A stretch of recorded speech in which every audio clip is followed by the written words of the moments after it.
Another Malakan young way can the other content bar one linguasame and the Malun Shan Kwasnyam, no Rasne, can wear online TV channel, Banatin corner to a Banaka linguasame, T no nena, a woman bodyguard, SSPD bodyguard, Kajama. Bodyguard Ramadan Mela Kur La Jagang, me Jen Kur Katika bodyguard core, Tato, Kiane the corner ganga, Jishalka bodyguard.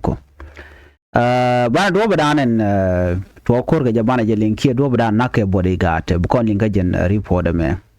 ban ye chu link kel ko dobadan de kon linga bana urach ka kui kirma yadit ka gwal mi shela no joge de ni kan wo atara me pel yana joge de ni ka atara me pel yana naka ke ki la de ke je ki kwa ga torture ren bana linka jen report me bana achana na me linka nyam Kajo mishalat chalar no ne take a bodyguard mishad ne ka bodyguard mo ram kel kanetin kontila dini SSPDF officer bodyguard charge nak dora shal ka kosh gwan mishaka nyureka tin ray rope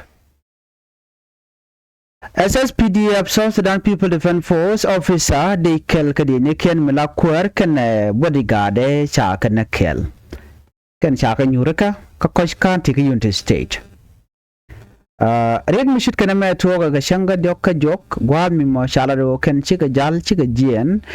kan ka dora shal ke ler county ka unity state wo ken ka koy county ka unity state cha jo me cha ja la ne ten kon la quarantine revision winami chirka ne kon la kwa dawich chika la no chire ga mo cha tuok cha kwer mo cha ja na ken bodyguard ka jodan shalat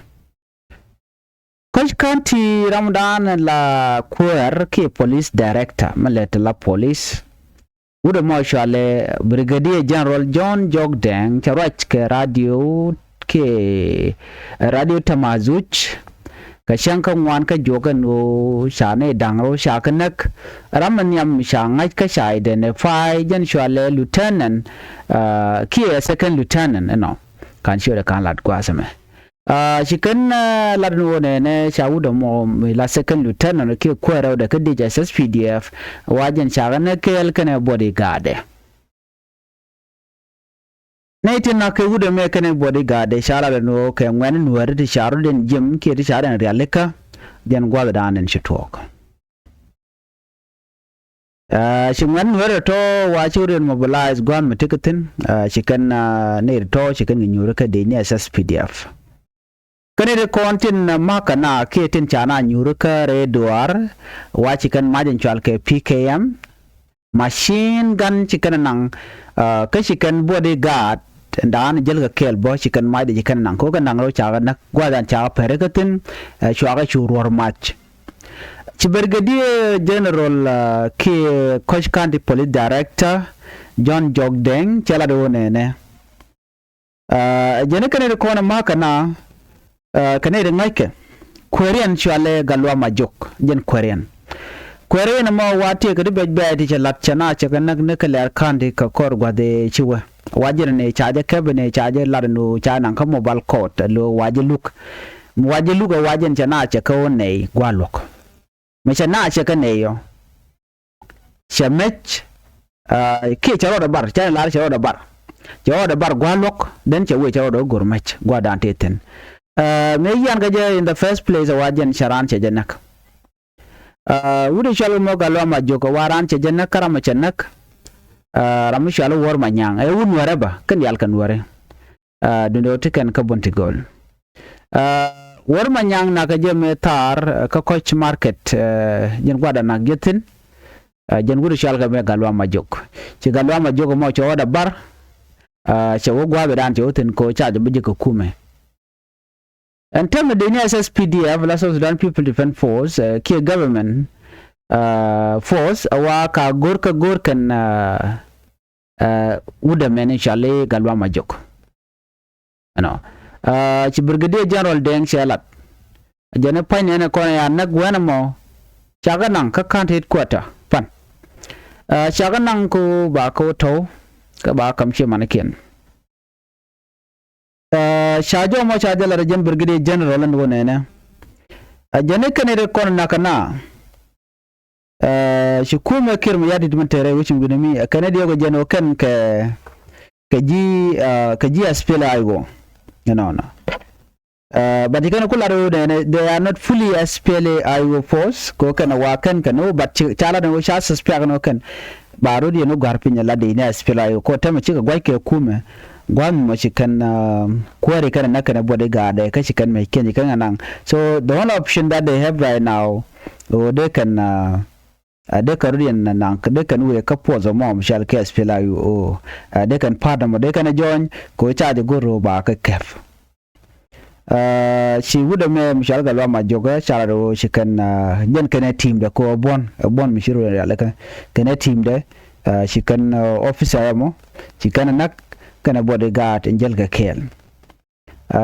Reason a can call that, but there are some serious issue there. Come the Jaramadan and she can knock.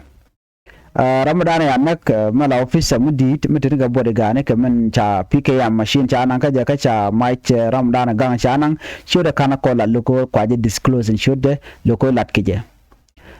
cha jo mo cha ja lat no ka ko kanti mugu ko lat go se meno ngum nak bode ga kije bode ga Ramadan gangran Ramagangran wa Ramadan bumi jen sol ba la jamala yot ke mi chaji yot je tok barama ba jik de ka ba mi cha bode gad ne cha je pel derang wang de ne to der ko go der ka jek no ma mi chalat shude me mnen ko de me la kuera ya nak no kana bode gade wa ko kan ka GSPLA pinker mi yadi KSSPDF wa chi ye ko mo che chop ka the worst part is this entity can work and dial so jan and dan bit can work and dial shemangai kono doran ka interstate most of the people there can it contain tilan ware weje wen ware karwa jan ware bani mite garen mi chitwa la jegne ware karodian lokan ware pan kien de ko te keling akam ni kien ke de kan te kamar ko shikaren binna kam ni kien ko na me chala mi jega long no bina be kan liuni shiang ka cha je bulong kam kap ko je chong so gora ngana gora no re la to ga na me che goram kel kondi ala ngajin mi chitwa gwasme an won ware gorian mat ne ti de te SSPDF la de ne SSPDF kan de ne SPLA IO kan dial ka kel ke sheman kel ko kan ware kan dial especially unity state adoran miti garen mi chitwa biya de ngaje no mi ala re to ko unity state ngaje ne jeno ne de ko ne liu ka ngane kan duare tele jang de atan tele tiati atan tele berde atan ka ter mun lenti atan kan ware kan karodian mi chitwa re wuch okay mi ala do te ga katel raiding mi chitwa biya ngaje no kan ware kan jang no baname kan ware karodian na karodian no kene de ko ne nyer karodian so shi mi shanen so nyir ti rutin ka nga no mo nyir be ne ka kirmi yadit de Ramadan tika power ko bene dal be ke influence no nakarodun gode jeno bunwer bo rien tuk so der ko gwad ne medala mo go no ne me shi mo go na me jeka wane ka meno dien kuma kirmi yadit ka jawa chalat gwas me mi nyaga yakele charo der yaleka en kuma kirmi yadit shirmenen yan mo gwas me kir shabat charoy Kennedy nika de ne SSPDF National Security Service kan dia lana ramu ma wona ka Canadian content la yi wedian engo terampal ka ajan kir poina kir ngai kona melar jeno terampal ka de kon ngaje no te gari kir mi hadi te yarwon de kon ngaje no kir lurni jala togo no bana be kan medan ke 2013 ti kon munen se kir she de medan chere le ka che jakare duar dan tan woten kir ya na dia dan te kon kim ya di dotin chenwer ngwan che ganak 40,000 people but the total number dan chili cha pe yang gwa but more than 400,000 people across South Sudan land chika live within 5 years and America de dan cha lat GUN KG UNHCR when the correct cause ne de ko ne gane ko la ke gwada na chire ke tokten so they know the exact number mun bo kon ko kem ya di do mu mi chala right now tir je ko wo je ne dial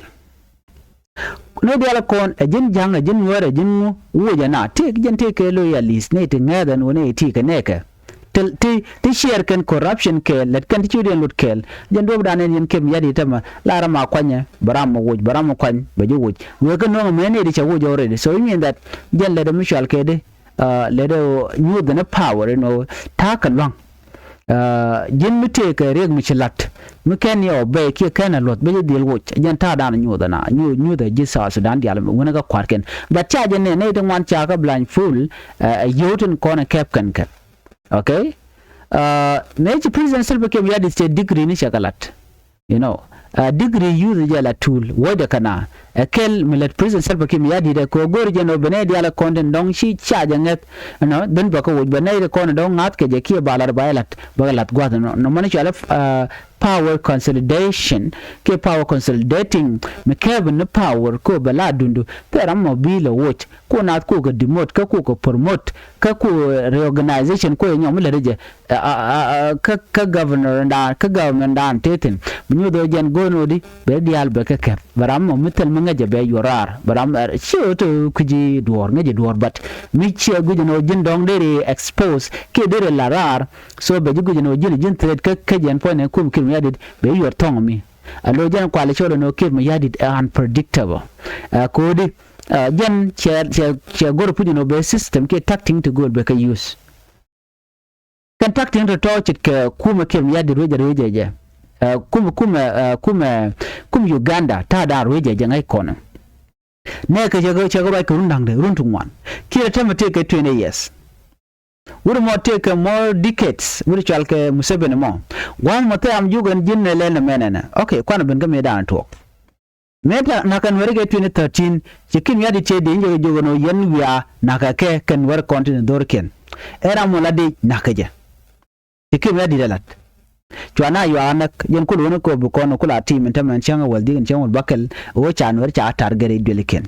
of course lar jeno tele order mi jetop etene ti chi kan dor kana lat order chebe bang enana order chebe bang chire mangai kon order be ko chi kirmi yadi kan ne ide ala kon te kel kaje chi kan plan mo chi kan lat ko bi kan wer bi kan ga target ke bi kan kanak so no money amala order Mina ko kon chwa guje no jen incident amicha a plan already aken jen kuma kim yadit ci kana plan no bukan wore bukan ga deal bat ke bukan ga deal nak naga naken ka ke baga naga no yen mal jaten telam larik aran ci goro betede aran ci goro no jen be jiare wich en kuran terke shi kor kam SPLIO ke shi kor kam kuma ke shi kor kam jane kana wore that was plan echalat ko nwari ko kallayar ko chinwari kan ko nwar ko wala pel ko chinwari kan bulanga jana oh na ma guno bane nak ta janga jana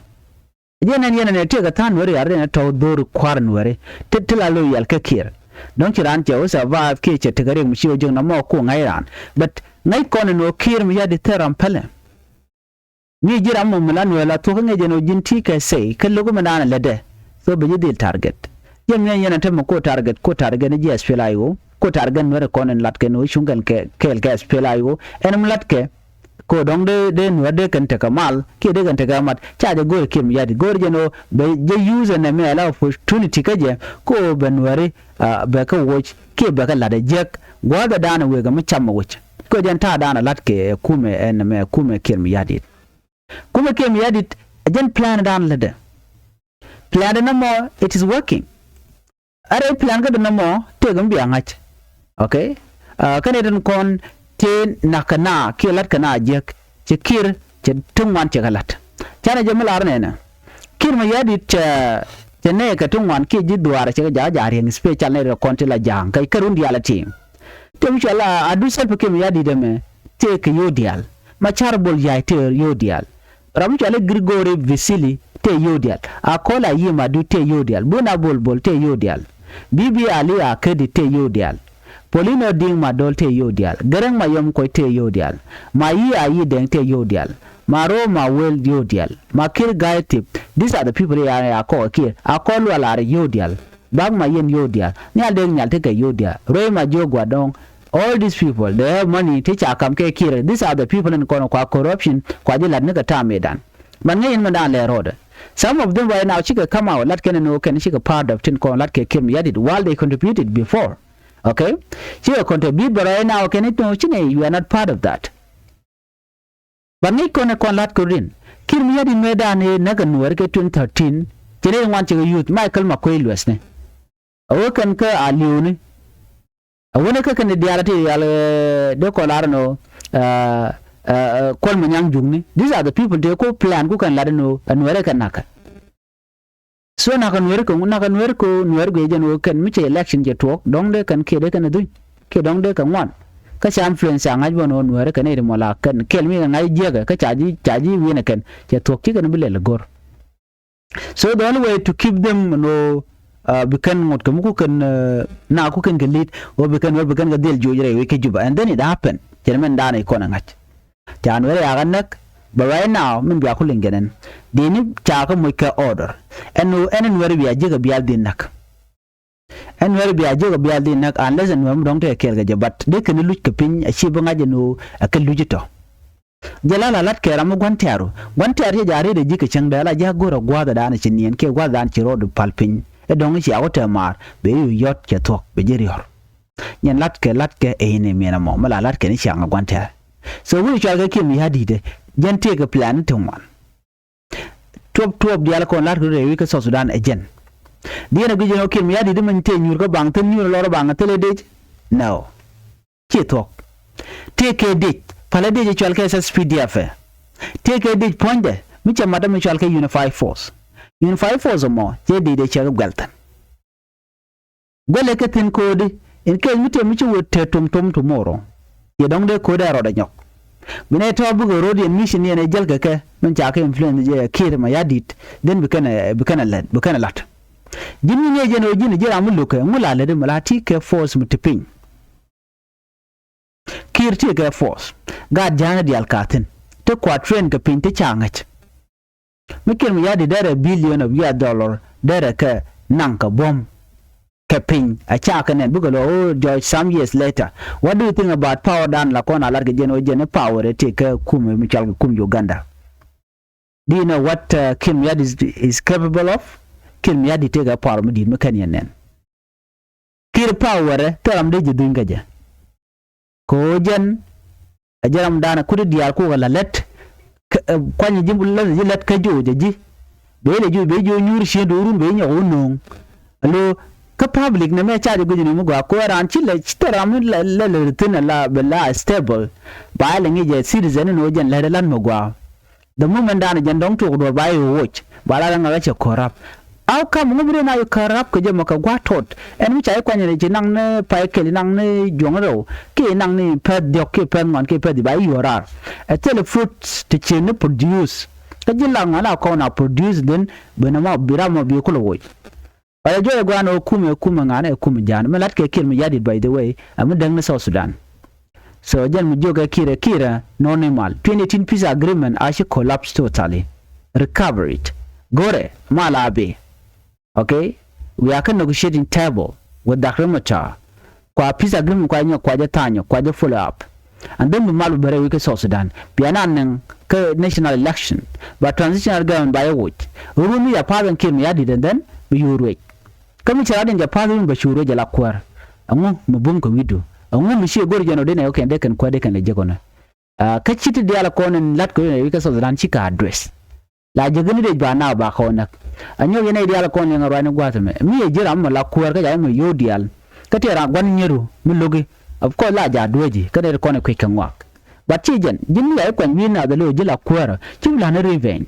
the good work done development kaya unity even reconciliation diri kalat keja ko bina buko lo marka tel liam bile titin bina buko takamal ba development ba yulat ba yulat bina dial buko enjoy ba lani development re with tel no balat bina focus ko de widar won yamade won mo ngo na china stuck ka mindset ko Nuer ga ne reject Nuer yana ka 1991 Nuer yana lele ne e da kuma chaji ame da ne nang ne ring ma chate ne kor kene John Granda mabior ke re la no to wakor. It was disagreement between them, but I did use against direct today. Even where a corner quick and one and charity your thimba, look at Machari, Janet Tegana. Ring Machabana Tegadi. Ring Machar is the only person, Mukwala Gur, K. Yanka Kudi in a corner shall Nuari. Kiduru chill and a guard antit and Bawe Ring Machar could influenza. A chimijera Machila Bawe Ring Machar, could you know guard Lel Jog Ring Machar. So who are you people?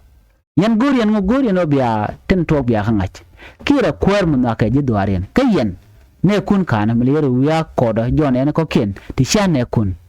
kene ti goren je no bat ke ye jen do dan le rode na mo goren na bat kan ye tell option adem let kan so when she power it took be kene ti ba je wo so you tell long tell power mete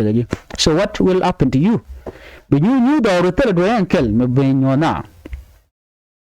channel yang katin ko de lat ko len gwasme ci kona to gwas jana kanen en go ci kuma kirir ma yadit cha plan ci jeri ale ka ko ben wadi al baga target tel rabbe pal so mugor kon to bana tike ngai ne je 2026 is coming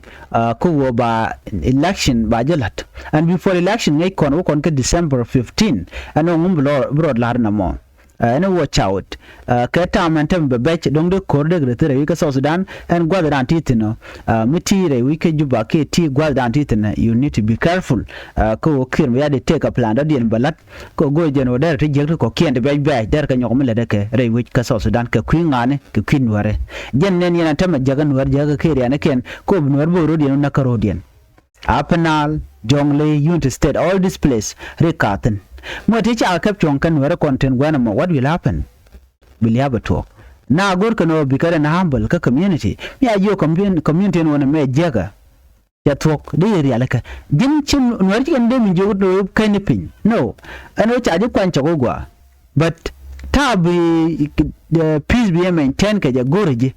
korun mi lele no jin chiman chala re yo ba si jalet bo ngore ba yo ra bara den ba no kon kum ke mi ade di gono use ji binego bugana and then from there that's it ba ko cholo jin nationalist which is very wrong. How can you be nationalist when you done targeting your own people? You cannot even condemn the people that are targeting your own community. So diro gujeno, who are you? Diro tejbo, what am I?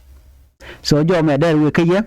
kin yadit be use ye ka be nyo use ye unless she wake up ka koma and anti enten biatemal